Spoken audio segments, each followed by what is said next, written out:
వైఎస్ఆర్ కాంగ్రెస్ పార్టీకి వణుకు పుట్టించాలి. ఆ పార్టీ పేరు చెప్పాలంటే, జెండా పట్టుకోవాలంటే భయపడాలి.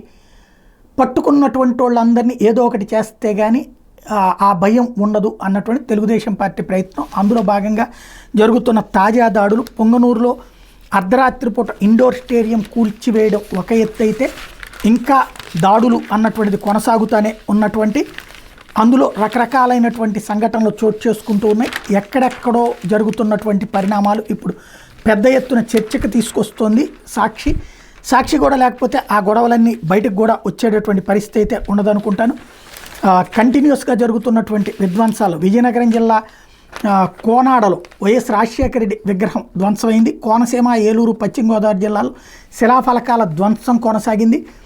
అట్లాగే ఏదైతే గ్రీన్ఫీల్డ్ హైవేకి సంబంధించి ఆఫీసును తగలబెట్టారని కడప జిల్లాలో, అది నిన్నే మాట్లాడుకున్నాం. మరొక వైపున అనంతపురం జిల్లా ఉరవకొండ నియోజకవర్గం విడపనకల్లు మండలం గాజుల మల్లాపురం గ్రామంలో టీడీపీ నాయకులు అక్కడ మాజీ వాలంటీర్ నాగరాజును కులం పేరుతో దూషించి అతడి కౌలు సాగు చేసిన మొక్కజొన్న పంట పొలాన్ని దౌర్జన్యంగా దున్నేశారన్నటువంటిది. మరొక వైపున కనిగిరిలో వైఎస్ఆర్సీపీ శ్రేణుల నిర్మాణంలో ఉన్నటువంటి ఇళ్ళు ధ్వంసం చేశారు అన్నటువంటి, అక్రమ కట్టడాల పేరుతో ధ్వంసం చేశారన్నటువంటిది. మరొక వైపున తూర్పుగోదావరి జిల్లా బెక్కవోలు మండలం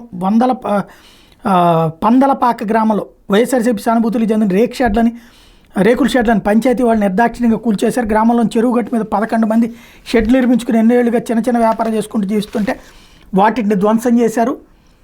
ఇది ఓవరాల్గా జరిగినటువంటిది. వైఎస్ఆర్సీపీ అన్నమయ్య జిల్లాలో ఇళ్ళు కూల్చివేశారు. అలాగే వీటికి సంబంధించినటువంటి ఇన్సిడెంట్స్. భయం పుట్టించాలి, భయం సృష్టించాలి, ఖచ్చితంగా ఇదే కనబడుతోంది. అంతా బాగానే ఉంటుంది. నేను పదే చెప్తున్నా, భయపెట్టేవాడు మళ్ళీ భయపడతాడు.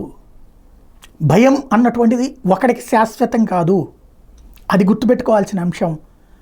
ఎదుటి వాళ్ళకి సంబంధించి తప్పు చేసిన వాడిని చట్టబద్ధంగా శిక్షించడంలో తప్పే లేదు.